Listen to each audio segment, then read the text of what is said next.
महफिल तमाम हो चुकी थी। वो भी कमरे में चला गया। दरवाजे पर लगे पर्दे को उल्टे हाथों से हटाकर वो अंदर दाखिल हुआ। वो बेड पर एक पांव रखे घुंघरू उतार रही थी, जो भी कुछ देर पहले ही रक्सो सुरूर की महफिल में तबले की दगड़दम और सस्ते दामों बजने वाले बाजे की आवाज में मनमस्तम होने की गरज से पहने थे।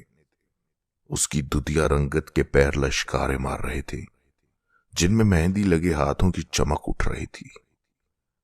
आदाब, वो ये कहते ही पास रखे सोफे पर दराज हो गया। उसके हाथ में अदपिया सगार था। दराज का लाश पे सफेद काटन पहन रखी थी।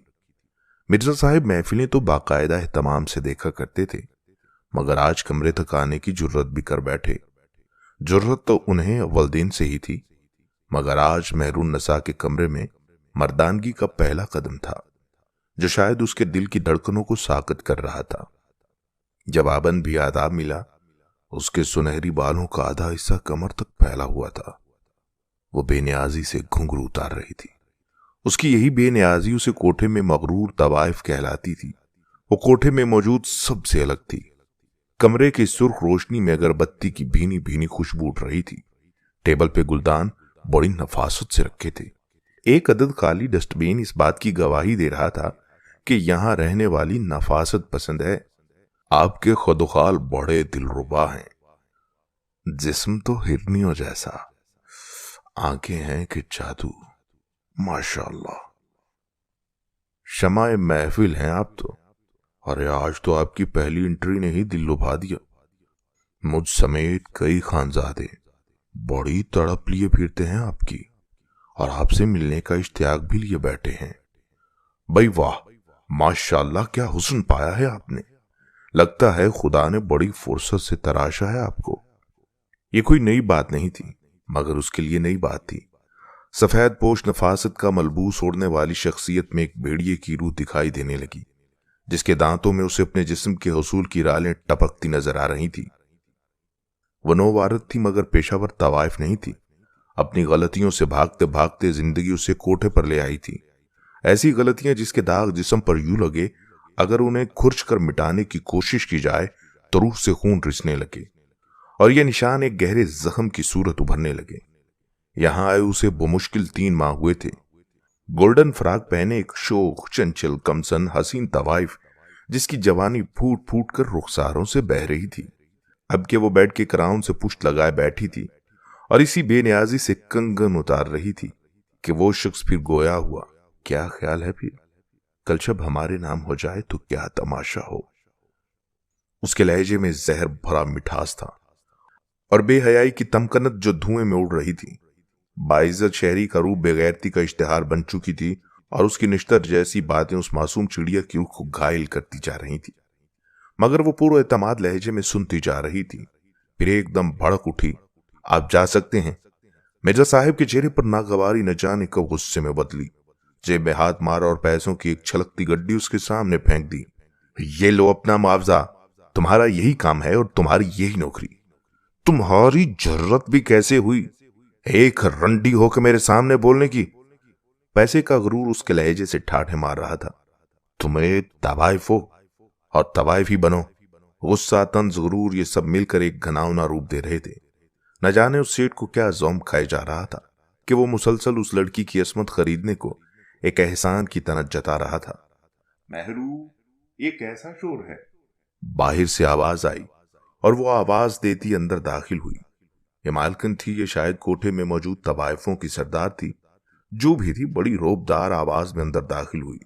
साइड पे एक माशरे का शरीफ तरीन सेठ सिगार पीते हुए धुएं से कमरे में बदबू फैला रहा था, और बेड पर पड़ी नोटों की गड्डी हर चीज को खुली किताब की तरह आश्कार कर रही थी। एक पल को खामोशी का सांप कमरे में मौजूद हर चीज को डस गया, मगर यह खामोशी उस औरत की रोबदार आवाज ने तोड़ दी। अरे मिर्जा साहेब, आपको मना किया था, आप बाहर तशरीफ लाएं, मैं समझाती हूं ना आपको। सेठ मिर्जा अपना सिगार डस्टबिन में फेंकते हुए गरूर भरी एक फातिहाना मुस्कुराहट लिए उठ गए और वो बड़ी औरत उसे बाहर ले गई। देखें सेठ साहेब, ये लड़की नहीं है। पिछले 3 माह से इसे खासी अपनायत दी है। बेचारी नाकाम आशिका है।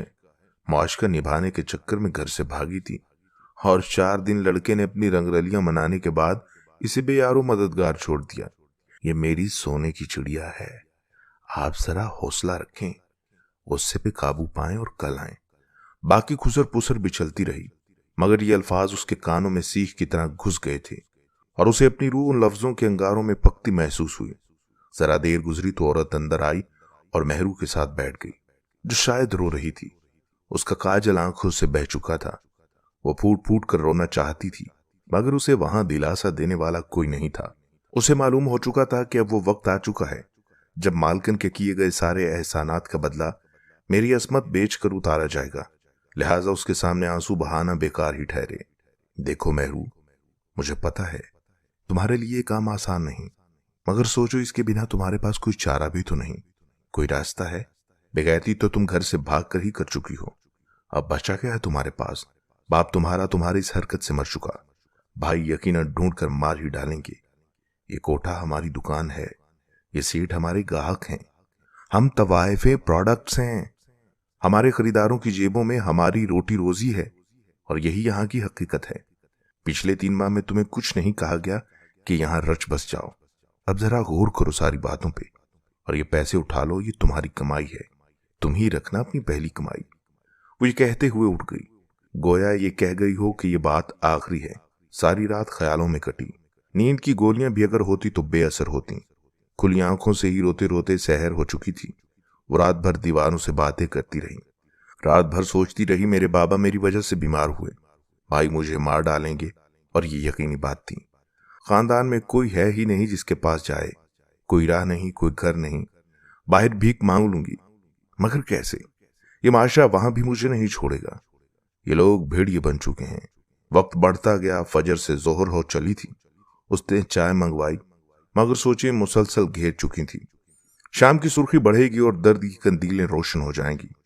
आज फिर उसे घुंघरू पहनने होंगे, नाचना पड़ेगा, और इसके साथ साथ उस मगरूर सेठ की गलीज निगाहों की तस्कीन और उसकी शराफत में लिपटी जिस्म की भूखी रूह की गिजा बनना पड़ेगा। तुम एक तवाइफ हो और तवाइफ ही बनो, जो तुम्हारे हक में बेहतर होगा। यह ख्याल उसके दिमाग में चोट की तरह लगा और वो तड़प उठी। ये कैसी गाली है, ये कैसा ताना है? क्या मेरा वजूद यहां इस बात की दलील के लिए काफी है? हाँ हाँ बिल्कुल। एक अनजानी आवाज ने उसे यकीन दहानी कराई और वो सहम गई। क्या ये औरतें जो अपना आप बड़ा खुशी के नाम सरेआम बेचती हैं, आजादी के नाम पर, ये तवाइफें नहीं हैं? इन्हें क्यों आजाद ख्याल जाना जाता है? इनके साथ मिलकर ये माशा आजादी के नारों से गूंजता है, मगर मैं भी तो एक औरत हूं। क्या मुझे ये माशा तवाइफ की गाली से नवाजता रहेगा? क्या वो औरतें जो अपना जिस्म अपनी मर्जी से सरेआम मेरी जिस्म मेरी मर्जी का राग लापने वालियां हैं, वो तवाइफ नहीं है? क्या ये गाली सिर्फ मुझ जैसी औरतों के हिस्से में आई? मॉडर्निज्म का शिकार औरतें क्या तवाइफ के जुमरे में नहीं आती? हाँ, मैं तवाइफ हूं, मगर ये माशरे के शरीफ ज़ादे जिनकी गलाजत के कब्रिस्तान यहाँ उसके कोठे में दफन है, क्या ये इंसान नुमा भेड़िए नहीं है? यहाँ आने जाने वाला हर शख्स क्या अपने किरदार में आला फिरौन नहीं है? ऐसे हजारों सवाल उसके ज़हन के गुंबदों से टकरा रहे थे।